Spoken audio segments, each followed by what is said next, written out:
So, we've just made it to Jeju Island off the southern tip of South Korea, and here we are at Dongmin Market at night, and we're going to try some amazing Korean street food that you can only find on Jeju Island.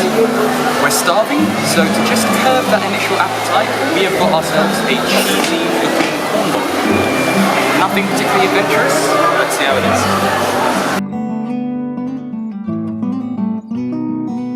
That's really cheesy.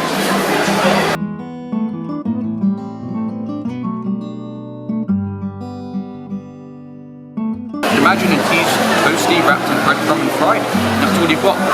Nothing special, but it curbs the hunger. It's a great start to the night.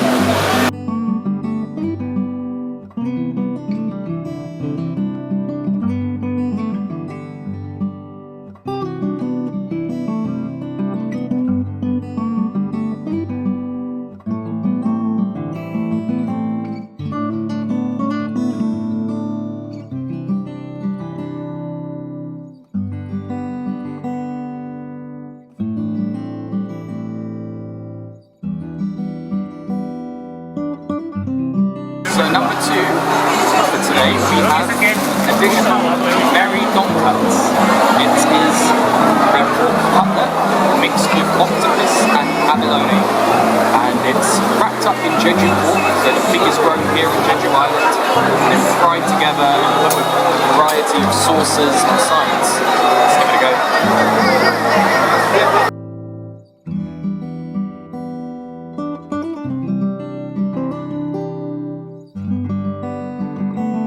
Wow. So the inside of the sausage has a consistency of something like stuffing at Christmas. You've got your cutlet, your spices, your octopus and your abalone all in there. And around the edge of that middle thing, you can see the change in colour. That is the pork. So it is a locally grown pig here on Jeju Island. It's said to be delicious. And then they wrap that around the stuffing, which is a mixture of pork cutlet, minced pork, abalone and octopus. They wrap it all up and then they fry it in some kind of batter. And it honestly hits the spot. There's not a lot of meaty dishes in Korea, but this is just 3 types of meat all rolled together into one. Delicious little sauce, a little bit of salad, little side of radish. Delightful. I'm very happy.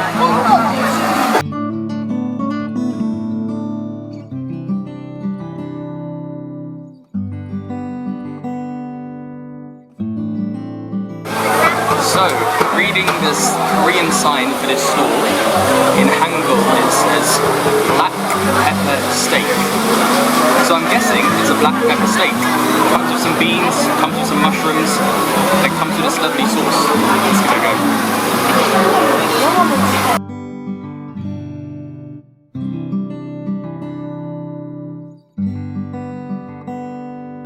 That is a really good steak. I don't know whether the cow came from this island itself, but it's sort of cooked to a medium standard. There's a little bit of blood in it, you can taste that much, but it's still cooked all around the edge. The pepper is very light, very minimal on the pepper. The sauce again is quite light, quite sweet. The mushrooms and the beans don't add any flavour to it. You're just really getting that full taste of cow meat, and it's fresh, and it's well cooked, and it's bloody, and it's gorgeous. I haven't had a steak in so long. This is really, really bloody nice. Pardon the pun. Okay, so we've been eating a lot and we've got a little bit thirsty, so we bought this, which is a tangerine juice.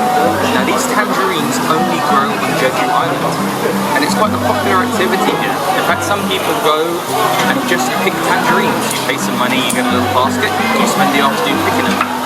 We didn't do that, we didn't want to do that, but we have got it ready-made, a fresh tangerine drink. Let's give it a try.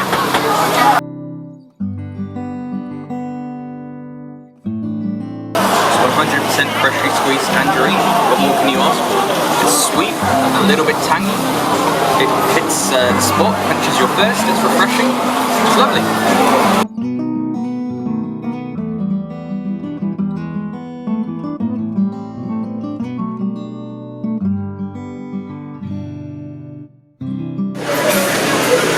Okay, so we finished eating our mains and we've had a drink. So now we're on to dessert. This is actually a Taiwanese style dessert, but we've managed to find it here in Jeju in Korea. It is called peanut butter ice cream. It does what it says on the tin. It's a thin sheet of paper, the sort you'd wrap a duck in if you're having a duck pancake starter. You then have ground peanuts with honey. It's sort of made into a block. It's sugar and peanut combination with maybe honey. And then it's hardened and they grind it away with like a cheese grater to create this powder. They lay it out on top of the rice paper and then they put 2 dollops of vanilla ice cream in it and they wrap the whole thing up. Dessert time, let's do it.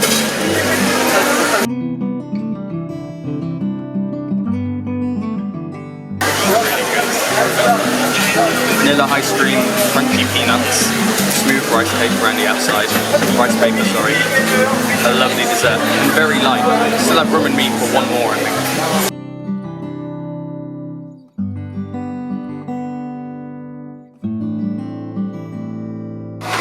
So my friend, travelling companion and dedicated camerawoman has eaten half of our next dessert, but that's fine. All it is dark chocolate in some kind of waffle or pancake batter that they had initially pressed into the shape of a man. Here we go.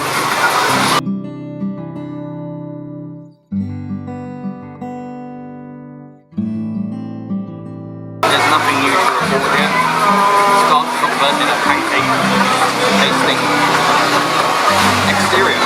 If anything, it has the same texture as roti prata, but it's a bit sweet. I saw the guy pour some sugar on it. So if anything, it's like roti prata with chocolate in the middle and some caramelized sugar on the outside. It's a good dessert.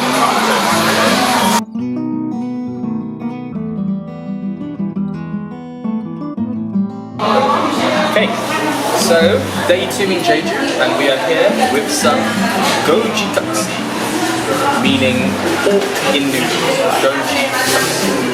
It is a traditional noodle dish here on Jeju Island, and we've just come from the Jeju Museum of Folklore and Natural History.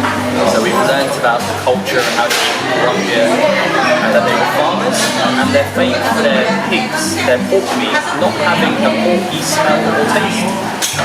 So let's do the traditional noodles and pork dodgy a go.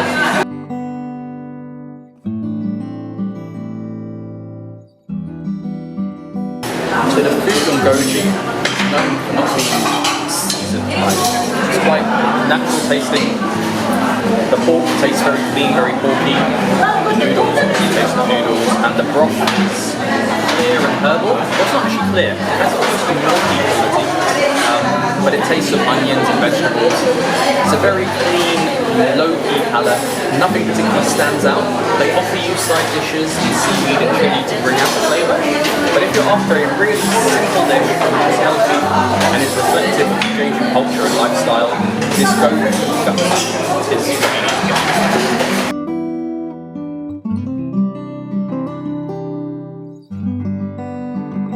So here we are at Silkimo on the other side of Jeju Island, and we've got some tiok here. Tiok is Korean for rice cake, so let's give it a go. As you can see, there's different coloured rice cakes, and on the inside it's got some kind of filling. It's a really thick texture. I'm 100% not a fan of this style of food, but it's a great little snack to get your appetite going whilst you're in search of something a bit more satisfying. Tiok, T-T-E-O-K, with breakfast.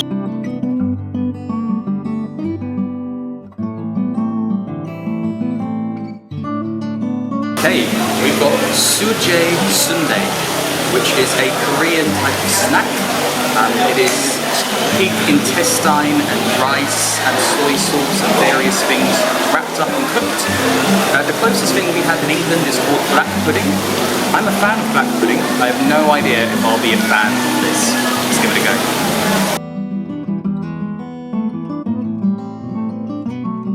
This is so much better than black pudding. First of all, it comes with a little bit of red salt, which really gives it a nice flavour. There's a lot of soy sauce going on. Actually reminds me of Malaysian cuisine. It's got that real sweet soy sauce flavour.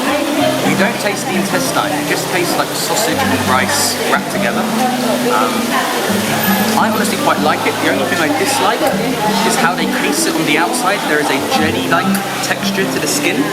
I'm not a fan of that texture, but as far as tastes go, it's very nice. It's not at all meaty, it's not at all offally or intestinal.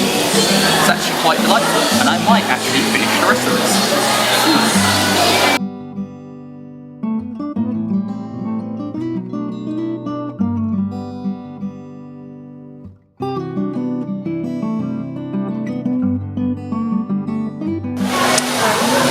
So we have some hoki dog. Yeah, hoki dog. It is a roti prata style pancake on the outside, and inside we have a layer of egg, fried egg. Inside that a layer of fried luncheon meat. Inside that a layer of salad. Maybe it's like lettuce, and then various sauces. One was white, I'm assuming mayonnaise. One was brown, I'm assuming barbecue. One was red, I'm assuming tomato or chili. This isn't very Korean, even though it has a Korean name. Apparently this may originate from Taiwan, according to my friend. So let's give it a try and see whether Korea or Taiwan should take credit for it.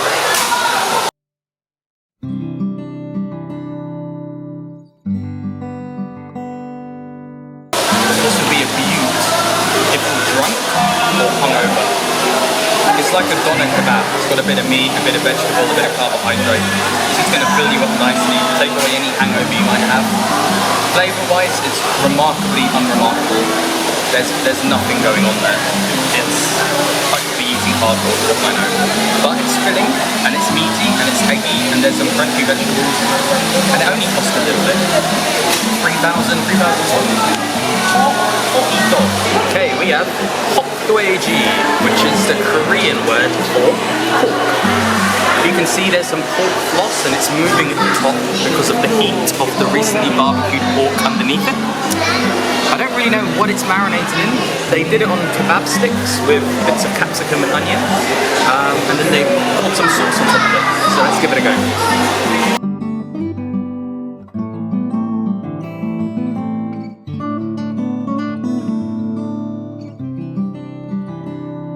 Okay, so Jeju is famous for its pork, right? They even have a black pork street to celebrate how much they love this pig. And the pigs here, they don't really taste porky, they're not particularly fatty, they're really quite nice. This, no, this is like super porky, like I can almost hear the thing point. It's fatty, it's gristly, it's a lot of pork. The pork floss doesn't cover it, the chili sauce they put on it doesn't cover it. Not for me, and it has a really, really thick, chewy consistency. Really not for me. Any takers? Anyone? So we've just explored the Manjungle Caves, which is a barbecue system here on Jeju Island. So we've worked up a little bit of an appetite. So I've ordered up a grilled rockfish. Rockfish, as the name suggests, is a type of fish that dwells near rock formations in the sea. I don't know anything about the flavour what it's supposed to be, so let's give it a go and I'll try and describe it to you.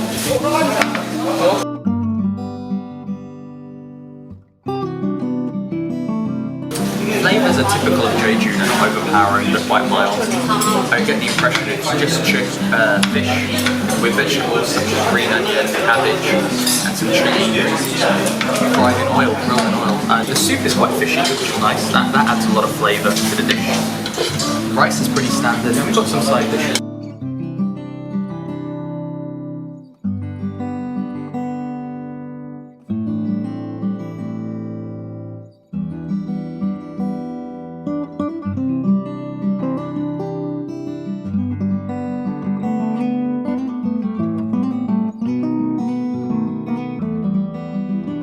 So this tiny island, Jeju, is home to many different types of makgeolli, which is fast becoming my favourite Korean alcohol. This one we have here is a barley makgeolli. As you can tell, it's not white, it's a brown colour.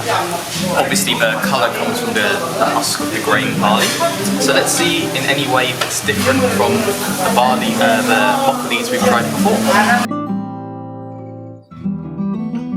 This mokkali, barley mokkali, is more of a rice wine than previous mokkalis.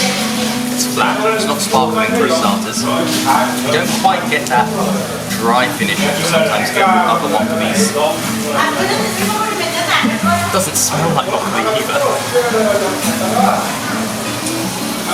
It doesn't even taste like mokkali, it tastes really sweet, almost grape-like, almost like a wine, not like a rice. It doesn't have that savoury, yeasty, thick taste that I'm used to with mokkali. It's sweet, it's almost winey, and the colour's weird, and all in all it's a bit weird. It's not mokkali how I know it, but it's just as palatable. So let's start rating these mokkalis. 6 out of 10. I'll let you know what I think of the next one. I can't believe I've been in Korea almost a month and I haven't had a Korean barbecue yet. Sure, I've had it in London and in Nottingham and in other cities, but come on, I'm in Korea and I haven't had a Korean barbecue. So, for those of you who haven't had a Korean barbecue, I'll show you how it's done. You get a leaf, you get your meat. So we're here in Jeju. Jeju's famous for its pork. You get different types of pork. So I'm going to choose some meat here, put some salt on it. Maybe grab some chili, line the leaf with some chili. If you imagine getting a duck pancake back in England, you put the hoisin sauce on the rice pancake, you put the duck on it. Same principle, different ingredients. No meat pancake, instead you've got a green leaf. No hoisin sauce, instead you've got a garlicky chili sauce. And no duck, instead you've got pork. Let's grab some of this pork here. Oh, let's dip it in a dipping sauce first of all. Let's grab one more little piece. How about some garlic? And we'll dip that in some salt. Let's grab another piece. What we've got a leaf with some chili, with some of this sweet sauce, 2 bits of pork and some grilled garlic. And to do it proper Korean style, you've got to wrap the whole thing up to a tiny little leafy pancakey package, and it goes in all at once.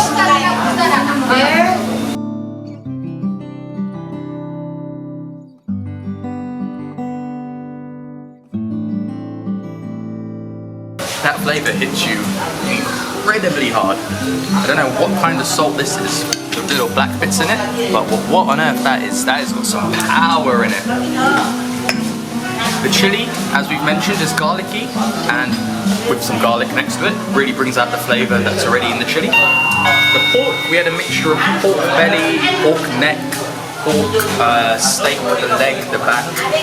For me, I can't remember which part I just ate, but it's not too porky, it's quite flavoursome. The pork in Jeju really is deserving of its renown. It is tasty. And we had some kimchi flavours that dripped off the kimchi that we were cooking with, and some oil with some green leaves in it, so that's contributed some flavour too. This sweet sauce adds a nice sweet finish. The leaf is cool and crunchy. Overall, I can't even begin to explain the flavours. Salt, spice, garlic, the meat, juicy, fragrant, the leaf, crispy, fresh, salty. It just, every part of my tongue, all of my taste buds, all my different taste senses want to fly out an incredible mouthful of Korean barbecue. Get yourselves to Korea and try some of this.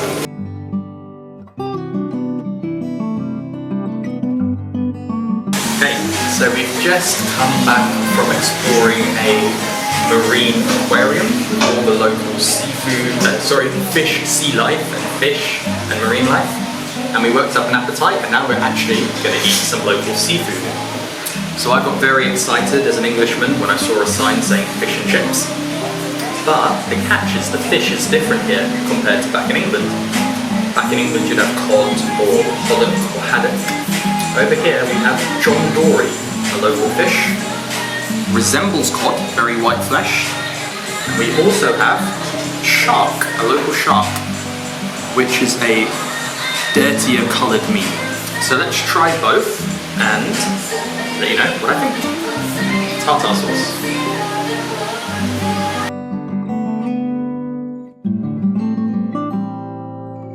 Okay, so John Dory, identical to any white flaky fish like cod or haddock or pollock. Minimal fishy taste, very clean, very soft, very flaky, nice crunchy batter, delightful. Definitely like the fish and chips of back home. Shark. Bit of tartar sauce, I've got a bit of lemon on it already.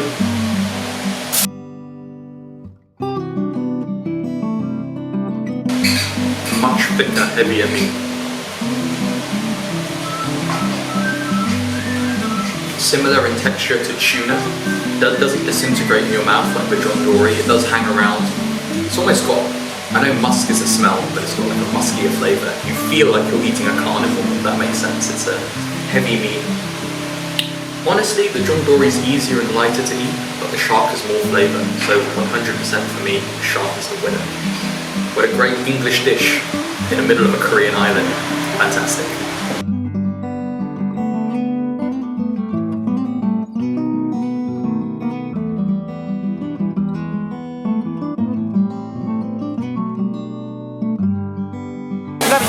So we've hiked Mount Hallison, the tallest peak on Jeju Island. I've destroyed a ginormous burger because I was absolutely starving. And here we are having desserts back at the market. Jeju is famous for two things, amongst many. Oranges, the tangerine, famous Jeju orange, and Jeju peanuts. And we've got both of them in ice cream form. And I couldn't be more excited. Orange.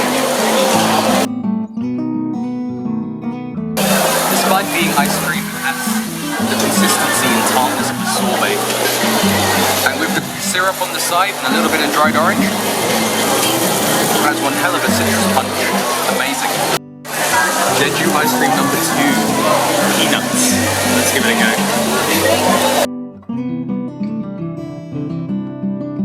Somewhere in between an ice cream and a milkshake. It's a little bit more liquidy. The peanut ice cream itself is very smooth and creamy and buttery. And they've actually put whole peanuts and shredded peanuts in on top of that. So texture-wise, you're getting smooth, you're getting crunchy. Flavor-wise, you're getting sweet, you're getting nutty. I don't know which is better, honestly. The orange was tart, sorbet-like. This ice cream is more milkshakey and rich. They're both simply stunning. I can't wait to off that camera, just devour these.